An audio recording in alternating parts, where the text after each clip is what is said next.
kind of feel like I've got leprosy and nobody wants to sit closer to me, but that's okay this morning. That's cool. Is that true, Sarah? Okay, thanks. Appreciate that. Well, thankful that you guys are here. So today we're going to talk about responsive leadership. And it's not, what I have for you is not very long because I think there could be a lot of questions and discussions of this. Because our world today, you're kind of in this response mode. COVID gives you a response mode. Professors give you homework and you're in a response mode. Relationships happen and you're in a response mode. So I think there's some good conversations that we can have here at the end, and that's what I want to do. So I want to kind of just walk you through, first of all, okay, we've been talking about servant leadership, and the goal of it is how do we provide this exceptional effort in everything we do, and we're striving for excellence, understanding that as a servant leader, you're never going to be perfect. You know, I think leaders should apologize first and often. I think, you know, there's something, I forget who told me this, and I work with my kids on this all the time. It's not that I want them to sin less because that would be unrealistic, because they're 14 almost and 12. My daughter turns 12 this weekend, and 8. So at that age, perfection goes out the window. At 47, perfection is never going to happen. I know they say that wine gets better with time. That doesn't happen with people. We're not perfect. So the whole idea of this is leaders should be those first to apologize first and also often.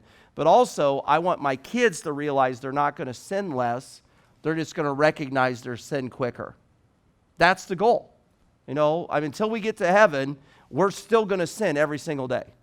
You know, and it's not about sinning less. It's about recognizing that sin and realizing the fact that God has forgiven that sin and that you are in need of that forgiveness, but also asking forgiveness of others. Okay? So, what is servant leadership? We said it's about the idea of being mission and vision driven. So first of all, you can't be a servant leader if you do not have a mission or a vision. And what I mean by that is, if I'm being a servant leader at Cedarville, but I'm doing something completely contrary to Cedarville's mission or vision, I'm not really serving the institution, and I'm not serving you because that's where we are. So I'm mission and vision driven, but I'm also customer focused, meaning the idea of a customer, let's remember that, is that's not a monetary relationship, it's a relational relationship. It's all about I give to you because of your relationship with me, you listen or you take from me or you give to me because of my relationship with you. I think our world has kind of made the word customer look bad. So that's what we've been doing, and we've already gone through sacrificial. So you've got to be, if you're going to be a servant leader, you've got to give of yourself. You got to be willing to give of your time. You got to be willing to give of your energy, but you've also got to have those boundaries. Then we've talked about being effective. That was the one where I was quarantined in my house and couldn't come in, so I've dealt with the quarantine a little bit. But the idea of being effective, not really worried about how efficient you are, but making sure you're doing the right thing first. You know, I'm coaching my daughter's 6th grade basketball team. It's about teaching them to do the right thing, how to shoot the right way. I don't care how many shots they make. I want them to learn how to shoot the right way so that they can be effective later on in hopefully their basketball careers when she makes it to the WNBA. So today we're going to talk about responsive. Then over on December, we're going to have one that we'll send to you on visionary, then awareness. I love the word nimble, and then trustworthy. So the whole idea of this year is how can I be a servant leader? And we're going to walk you through these steps. So today we want to look at responsive. So the first thing you got to look at with responsive is this definition, and you'll get these. These are on the Google site. Responsive servant leaders seek clarity in order to serve people and provide effective operation.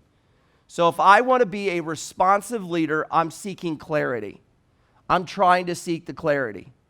It's the idea that I want to respond, not react. So a perfect story of this is when I was 16 years old, getting ready to get my license in Indiana. I was born in June, so I couldn't get my license to 16 and a half because my parents didn't want to pay for driver's ed, so I had to wait 6 more months than my friends. So I'm taking my driver's test in December. So my dad said, Brian, you got to go learn on how to make sure you could drive in snow. So what does Dad do in the middle of November? He finds the snowiest parking lot that he can find, the iciest parking lot, and says, slam on the brakes. And of course, when you're a little kid or a kid and you don't know what's going to happen, you slam on the brakes and the car starts spinning, and that's what happened. And we had this old van that was rear driven. So, I was doing donuts. I thought it was a lot of fun. But what my dad was trying to teach me is, hey, when this situation happens and you feel the car go out of control, it's okay. You know what it feels like. Now respond.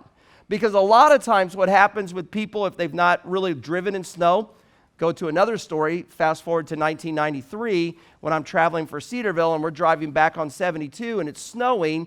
And first of all, we have the Hawaiian driving our van. Why were we having the guy from Hawaii drive the van in the middle of the snow? And all of a sudden, he hits the gas going up a little hill, van and trailer down 72 sideways.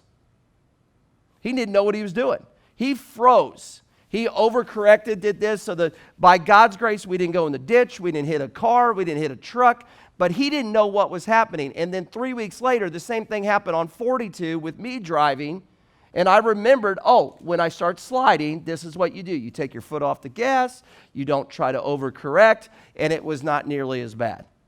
All of that happened because my dad taught me to respond in driving, not react in driving. So when I look at response, I want to read a couple things to you. When you're looking at the difference between response and react, when you respond, you use critical thought. You're purposeful. You're looking at actual awareness. So when I was responding driving, I knew what was going to happen. It was actual. I'm looking at facts, and I'm also going, okay, if I take my foot off the gas, I might not end up in the ditch. When I react, this is what happens, and I end up doing this a lot. I'm using my emotion. It's more spontaneous. It's more my perceived awareness. Oh my goodness, we're going to die. The truck and the van and trailer are going sideways. I better overcorrect. Well, we really weren't going to die. We just were sliding a little bit, so his perceived awareness was out. I'm dealing with feelings, and I want to fix it right now. That's the difference between responding and reacting. So when we look at response, one of the things that you have to understand is, what are some keys to responding effectively? You've got to look at people and operations. And what I mean by that is you've got to look at yourself and go, okay, how do I usually respond? When X situation happens, what is the Y circumstance? Or what is the Y result that comes out? So for me, when stress happens, I get more intense. So in knowing that, I've got to judge myself, but also I've got to be able to look at people. When I do this, this is what it makes the other people do. My oldest, I can be very firm with him and direct. If I do that with my youngest, he's going to go cry in his room because he's sensitive with that.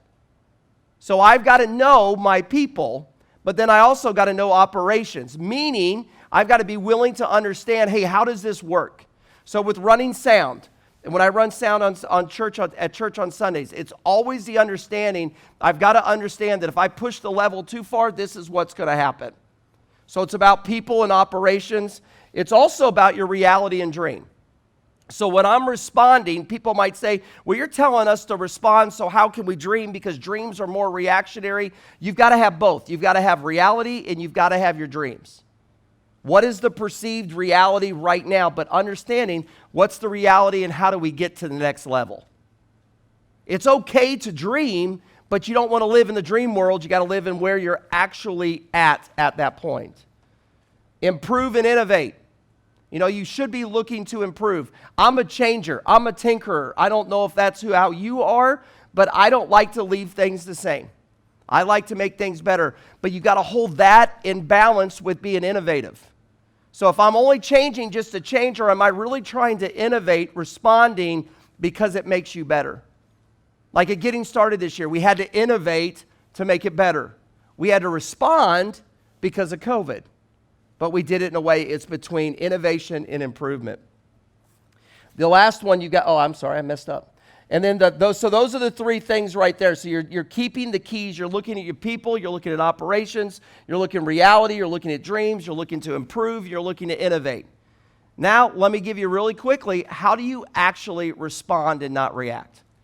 These are things that I'm trying to learn what I can do right now. So how can I be responsive? It's my focus and it's my perspective. What I mean by focus in my perspective is I know who I am because I know whose I am. Now think about that. When things happen in our life, COVID, the election right now, everything that's going on, we can have the right perspective and focus, and that allows us to respond and not react like all the crazies on social media right now about the election. Right? That allows us to respond that no matter who wins, we still can show respect to the person who's in that position. Because our perspective's right, because who's the one that puts rulers and authorities in place? Now put this in your life. You're going to work for a boss one day that maybe you don't like. Maybe you don't think he or she is ethical. You don't have to worry about reacting, oh my goodness, my world's falling apart because my boss is a crook. No, you know who you are because you know whose you are. It's your focus, it's your perspective. And you also, your perspective, is it an opportunity or a crisis?